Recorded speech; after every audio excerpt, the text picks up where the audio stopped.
Hello class, glad you could join me here today to discuss perception and communication, otherwise known as Chapter 2. So I want everyone to take a look at this picture. Everyone have an idea of what this is? It's not hard. Yes, it is a 6. But what would happen if I flipped it upside down? Well, as Drake would say, and I turned that 6 upside down, it's a 9 now. I think he was really trying to communicate to CST 110 students about perception. So, everyone interprets situations differently, and as a society, we need to be mindful of that. So, when you first saw that 6, you were certain of what it was because the obvious and correct answer seems so simple, and this often happens in reality too. We often assume things based on a thin layer of knowledge. So, as Alex Russo once said, everything is not what it seems. So, as a Chick-fil-A employee, perception is everything. We focus mainly on guest perception, and I get complaints all the time about, oh, this employee is so rude, this one was slacking off, this one was disrespectful, they're not doing their job, etc. But I take those with a grain of salt because I once was one of those employees, and I know that it was just really based off of perception.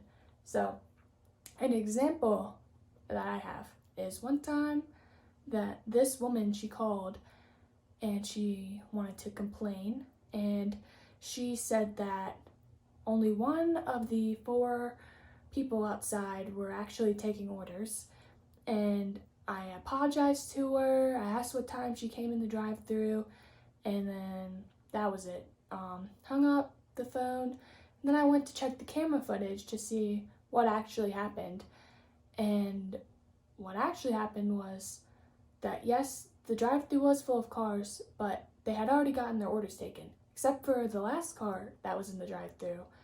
That one obviously was with the one employee that was quote-unquote actually doing their job. So what she saw was a drive-thru full of cars, and then employees just talking, leaning on the fence, not doing their job. But what was really going on was they were just waiting for more cars to come so they could take the order. But I know at the end of the day, she might not even come back, and that's really sad because we are really hardworking people, and that was just her perception of us. So that's one of my examples. Now, I want you to close your eyes and think of a time that somebody made an assumption of you that wasn't true, and it got you angry. So I know it's not fun when people spread false information based on something that you were just associated with, and then they jump to conclusions. So if you couldn't think of something, I have an example. So say you kiss somebody, and turns out that they were actually in a relationship. Now you're a homewrecker, but they never actually told you that they were in a relationship. But now everyone has this perception of you, thinking, oh, she's a cheater, she's a homewrecker, blah, blah, blah. When in reality, you're neither of those things, nor were you a homewrecker junior burrito from Moe's. One way that we can stop this is to differentiate the facts and the inferences. So say you're in a group project and one of your partners is always late and it's really starting to make you mad. The fact is they're always late. You can't change that. But the inference you can make can change. You can say, oh, they're just careless because they don't show up on time.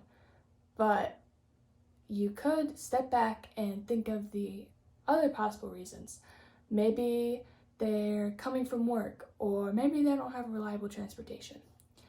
And while you're doing this in your head, you tend to not have such a negative perception of this person, whether they don't have reliable transportation or they're just careless. It's still taking back from the negativity in your brain.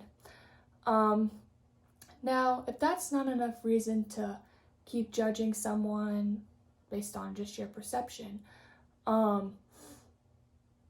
then in the end, I can tell you that you'll most likely end up with false information, and not to mention you will just be very negative and have a negative connotation towards whatever subject or person that you're inferencing on. And you'll never really be fully open-minded to the subject. Anyways, so if we all took the time to just think of the possible reasons before jumping to conclusion or judging a book by its cover, then the world would be so much more open-minded and have a lot less drama. So again, as a society, we need to be more mindful and realize that everyone has different perceptions and we don't all communicate the same. So next time you jump to a conclusion, maybe just take a few steps back, because your jump can turn into a hop. Thank you.